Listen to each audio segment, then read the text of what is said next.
Okay, hi everyone. I'm just going to give everyone a few minutes to come in and then we'll get started. So just going to wait just a few more.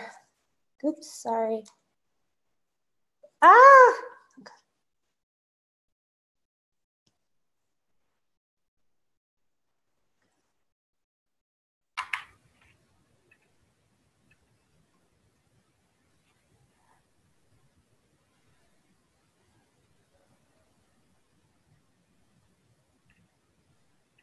Okay.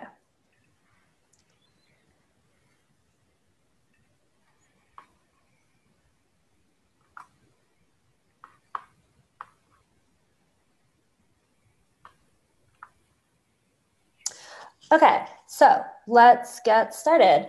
Hi, everyone. Welcome to the 32nd Town Hall. As always, I am your host, Rajani. Still flying solo. Rachel will be back with us hosting in a few weeks. Thank you, everyone, for the feedback with the last Town Hall. I heard you guys loud and clear. Gifts and dad jokes make the Town Hall more engaging. So today's Town Hall will have less dad jokes, but the gifts will be brought to you by Dancing Drake. If you don't know who Drake is, you will by the end. So let's get started. First, we have Carl.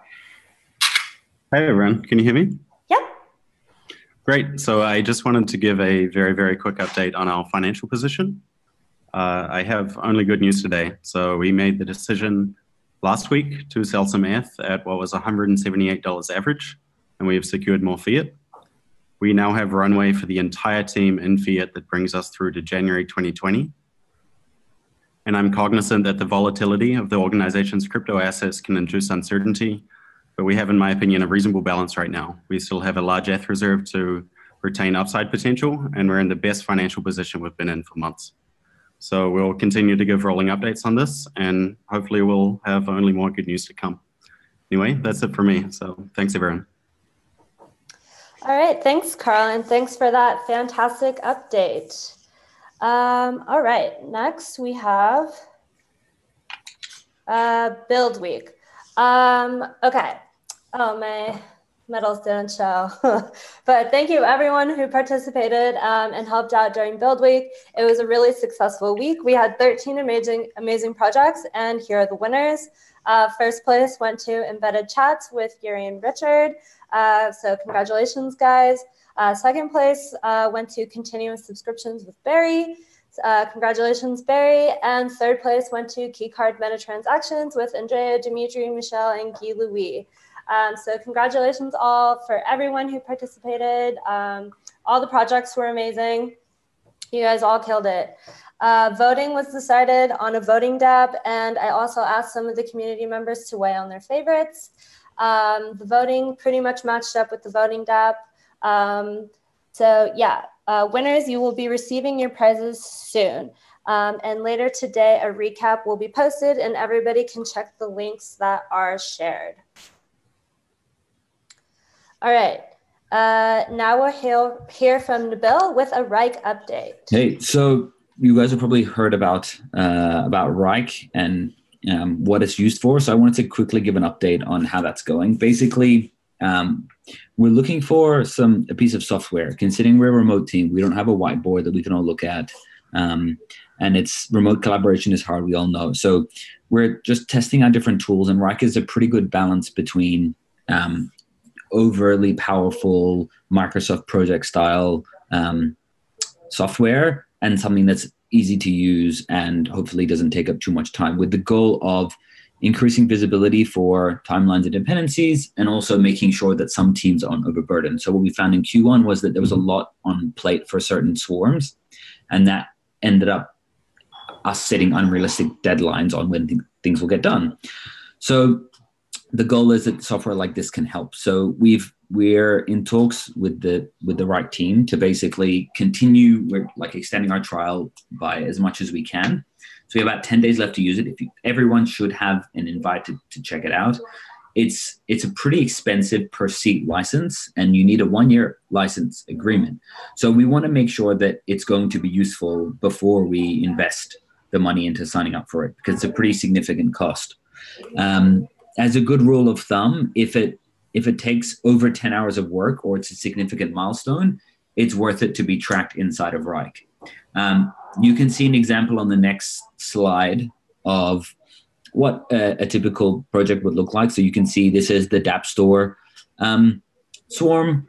You've got the MVP there. You've got the new version of the design, and Maciej has gone in and kind of put in a bunch of work that he's going to be doing. Each one of these being, for example, over 10 hours of work. You've got the contract section as well, and it's if you play around with it, it's a lot simpler than it looks. You've got tasks and subtasks and things like that. So anyway, I would suggest everyone take a look, play around, become familiar, and over the coming week, we'll be deciding what, does it make sense for us to invest in this? And if so, how many licenses do we need and things like that. So hopefully this can give everyone, especially on the core team, increased visibility on, what everyone else is working on and just help us overall as an organization.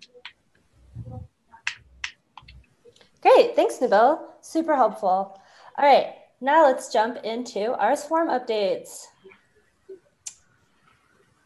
All right, first up, we have Tribute to Talk with Eric. Eric? Hi. Hey. Yeah, so we've described in more details our current progress in a Discuss post. I invite you to look at if you're interested, but to summarize, last week we've decided to between two paths, and so the first one was to do some kind of quick and dirty release, and the other one was to do something that is more future-proof, and for now we've decided to go for the more future-proof one and make things right the first time and be able to do updates in a proper way without disruption to the feature. So right now, the current situation is we are exploring the use of Swarm for storing the Tribute to Talk manifest, which will make setting Tribute to Talk actually free and updating it as well.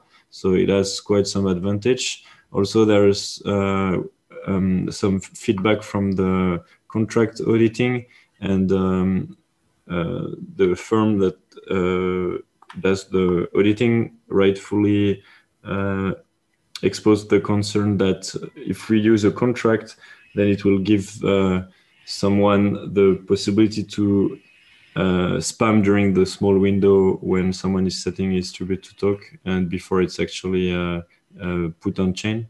So long story short, now we're experimenting with Swarm, and it should make the feature easier and more popular because it will be free to set. So that's it for now. Great, cool. Thanks, Eric. All right, up next, network incentivization. Igor? Yeah, so with this, first of things, that's right now in the test mode, Andrea developed as a proof of concept a new fleet that has mail servers from a smart contract. It should be merged already to Status React. And then the second thing that we were actually worked on the build week is the admin UI for nodes that we'll need for incentivization anyway. So that's also work in progress. I'm planning to keep working on it little by little. That's all for us. Fantastic. All right, thanks, Igor. All right, up next, URI, Status Teller Network. All right, so we've been working on this, the new decentralized arbitration. I wrote workflow, but I actually meant protocol, which is basically the second phase of our arbitration protocol. We've been starting to do some pre-security testing and review. That's basically involved us essentially doing extensive reviews of the contracts and the workflow in an attempt to find any flaws. And we also migrated to Embark 4 and create React app, which makes it much nicer to develop on. Nice. Is that it? Yeah. All right, nice. All right, thanks, Jerry. All right, up next, we have Utopic with Ricardo. Hi. So in the last week, I created some React components to start testing the contracts in a more user way. And I basically made a simple UI for set delegate. As well, I participated on the build week, building a multi-sig. So topic democracy is like a multi-sig, but instead of signatures, you have these token holders deciding. So some of the UI I done for the hackathon would be useful also for topic democracy. And that's it. Cool. Thank you. All right. Next up, Dapstar. So Andy is not here, so he asked me just to quickly point out some of the updates. So looks like timeline V1 is ready for launch, just waiting on the domain. So pretty exciting stuff. Congrats, guys. Next up, core improvements, Igor. Yeah. So first of all, I just want to point out that we merged desktop and core improvements teams together. So Vladimir is right now on our team, so and we'll take care on the desktop releases as well. So the second thing is what we did is one of the important tasks that Roman was working on is essentially the missing. Some kind of a UI to show that we didn't fetch all your messages for the chat room when we know that. And you can see this on the right of the screenshot. So for instance, we used to download only 24 hours of messages. And essentially, if you haven't been like in the chat room for the whole weekend or something like this, you will not receive all the messages. So right now we show this, and you have actually a button to load this missing messages on demand if you want to. And it's, we don't do it automatically because we try to avoid too much traffic consumption. But right now for the public chat rooms, we also are increasing the number of days from 1 day of data to 7 days. So it's also helped this. So hopefully you won't see this UI that much, but yeah, if you do, that's it. Then we also did some updates like React Native, Realm. We helped a little bit with bounties, and we actually got a good result from bounties that were bug fixes. Much more than from bounties that were features. So that's a good learning thing. That's one thing that was discovered today, literally, but it's still before and it's important. So it's a last envelope bug. So Dmitry stumbled upon a bug that could cause a never-ending, like literally never-ending syncing messages thing. So I hope that when we fix this, I'm not saying that this is the only bug that can cause the very long initial sync, but it might be one that's influenced it a lot. And yeah, you see there are quite a lot of things there, including the documented current status protocol that we use, like an RFC. And yeah, anyone who's interested can take a look at the repository. But yeah, I've been talking for too long already, so. Yeah, that's it for me. It's okay. Great update. That's really cool to see. Thank you. All right, and last we have a new update this week with Oscar and Protocol. Oscar? Hi, everyone. So it's been a while since we gave last update. Now, since beginning of April, Dean has joined us. It's a very welcome addition. And Adam as well has been working a lot on documenting the current protocol. It's really shaping up, and soon we'll have a kind of at least solid draft of what our current protocol looks like and the guarantees it provides and so on. And that's sort of part of the cultural change in having a process for how we change the protocol. So going forward, whenever we want to make larger changes to the protocol, we'll do that in the specs repository. As part of that, also, Adam has also been doing some good work on implementing a sort of reference client, which is also part of the effort in core to move the protocol from closure to Go. That will simplify testing and so on. Dean has been working a lot on sort of this new family of protocols, which we call the Big Brother specs. And it's essentially our current understanding of what the next version of status protocols would look like.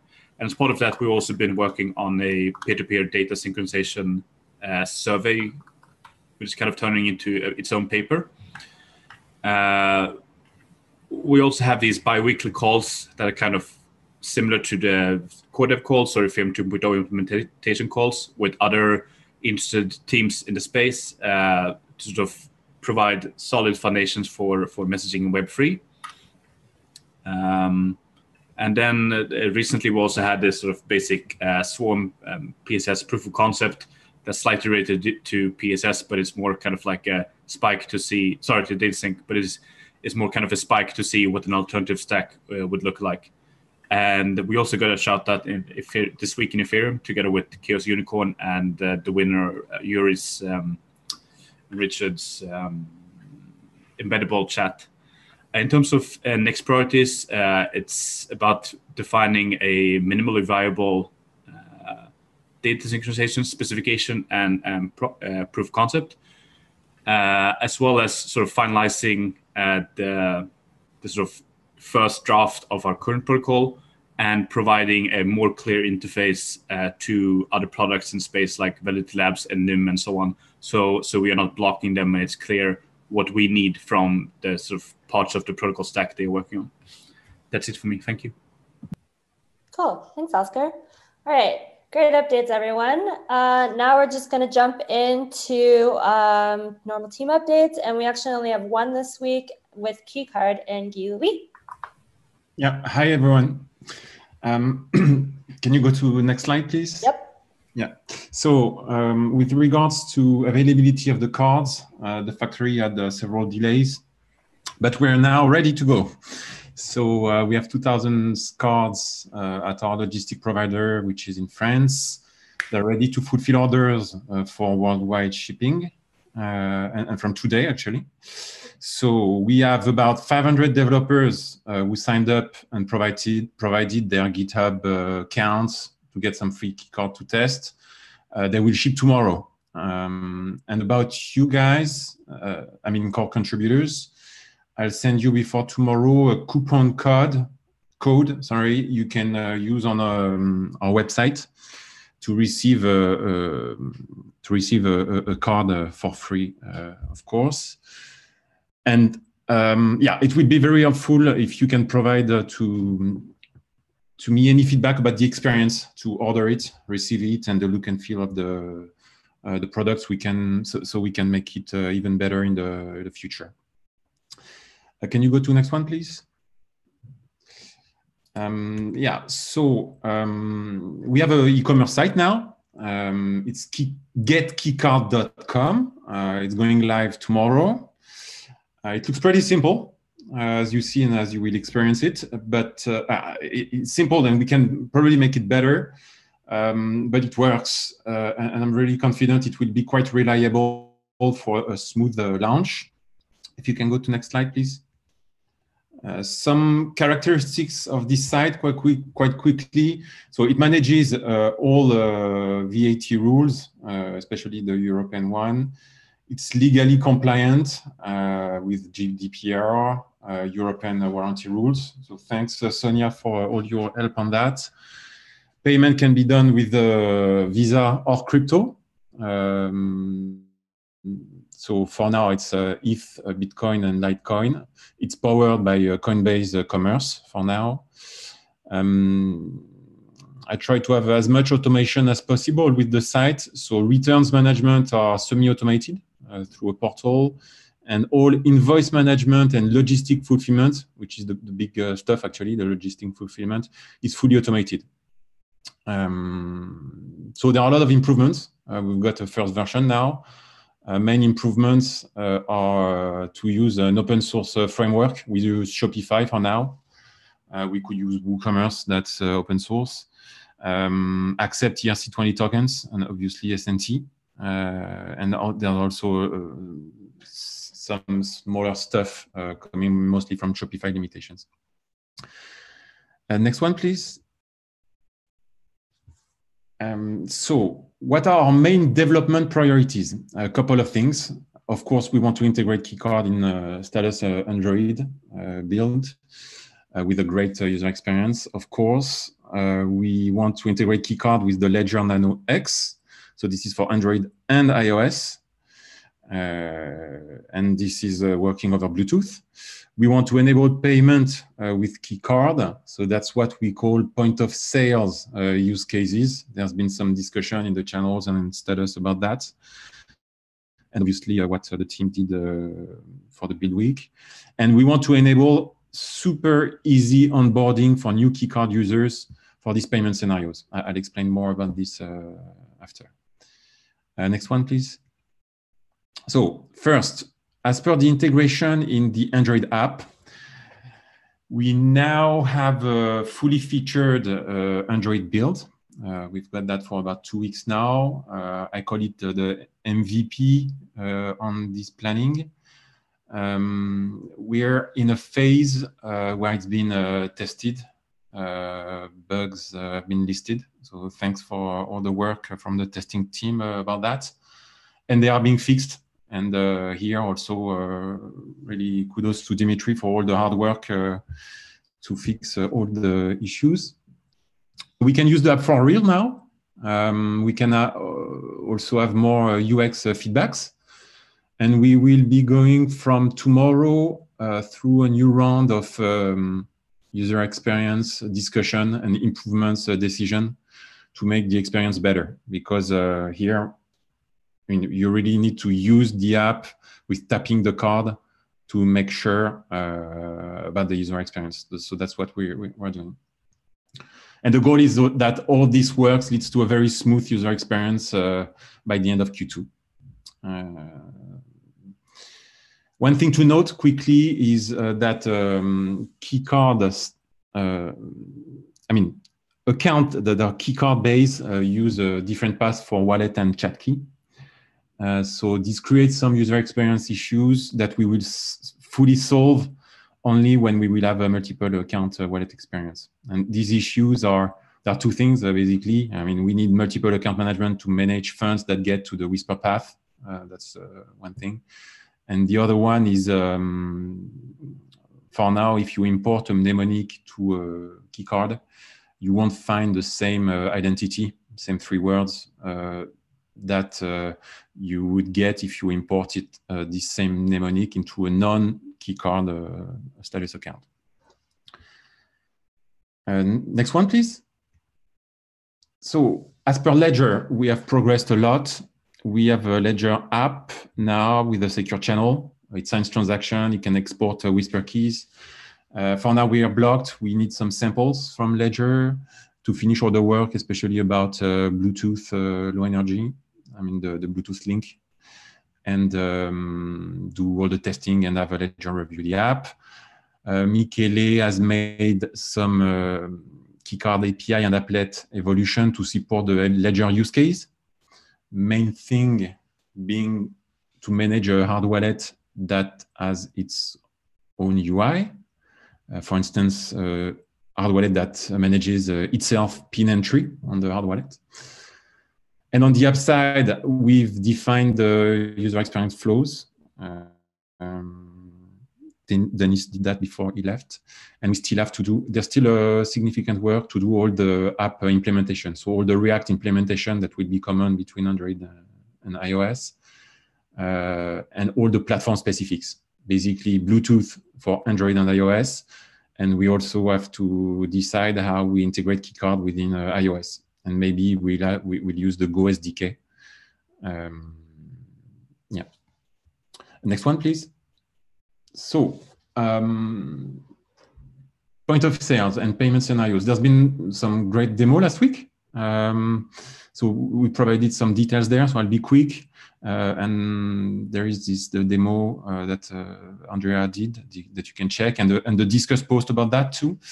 Overall, we are still in the research phase here. We want to enable quick and easy payments with Keycard, just like a debit card. The issues we are trying to solve and how we are currently thinking about solving them. First, we need a very quick tap experience, no pairing code, no PIN. So to all of that, we made a new version of Keycard API and applet. The point of sale side can't be fully trusted, and the Keycard has no screen. So the problem here is that it's hard to know for sure which transaction we sign when tapping. What we're investigating is to use meta transaction. That's the demo that was done last week. The wallet that's actually used for funds is just a smart contract, and it has control over the transaction, typically a maximum amount allowed per transaction. And Keycard is just a trigger to spend the funds by this wallet.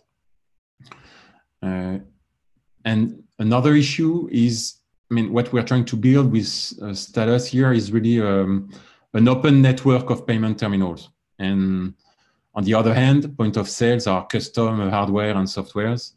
So what we want to do is to allow any merchant to use Status app as a point of sale.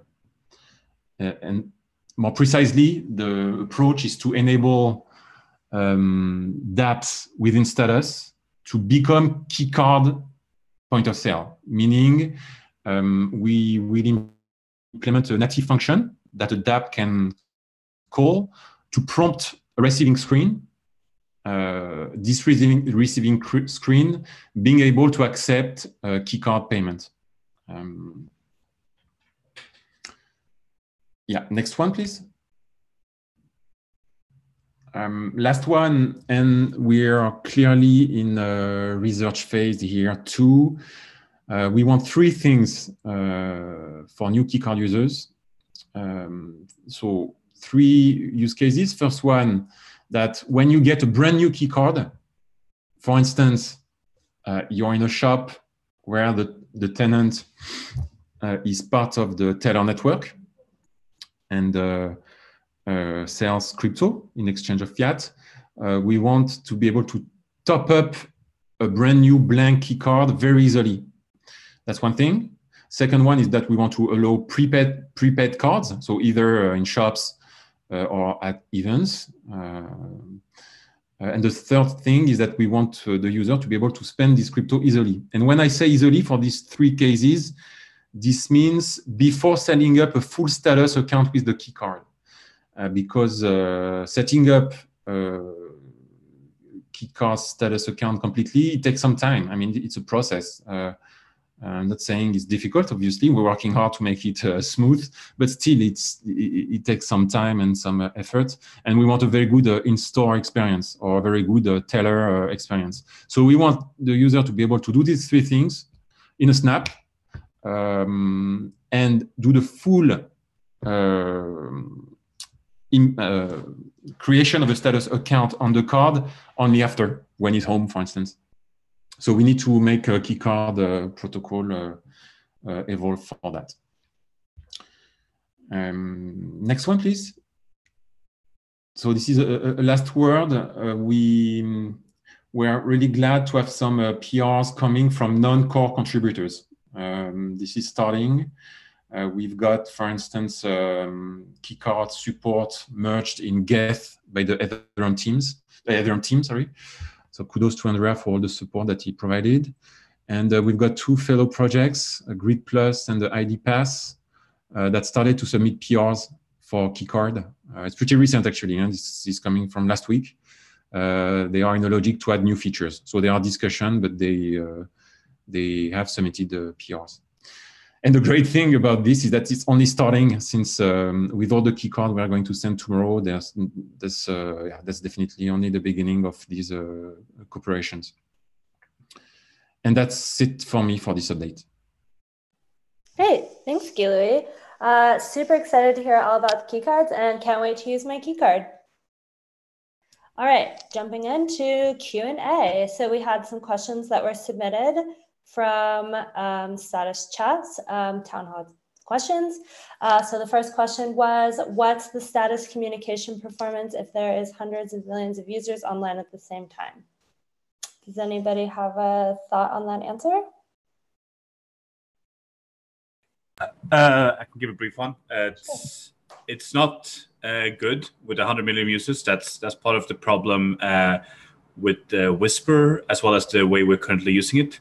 That's largely why we are, that's one of the reasons why we're looking into this protocol effort to be able to sort of create a protocol base that can scale to larger amounts of users. So it's definitely a limitation right now, but we're working on it.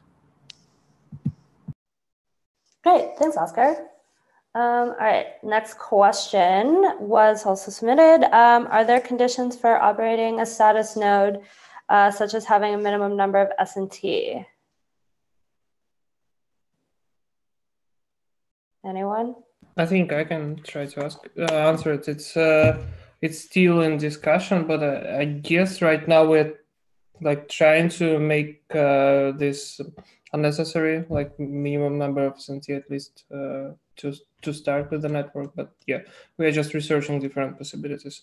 Like in the perfect world, we would like that some person with like no crypto would be able to start a node. All right, cool. Does anybody else have any other questions that they want to ask right now?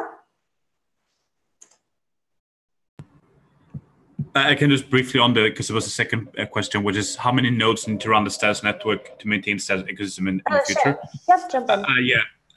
No, I think one way to think about that is that it's more, it's not an absolute number. It's instead a kind of proportion to the amount of total users.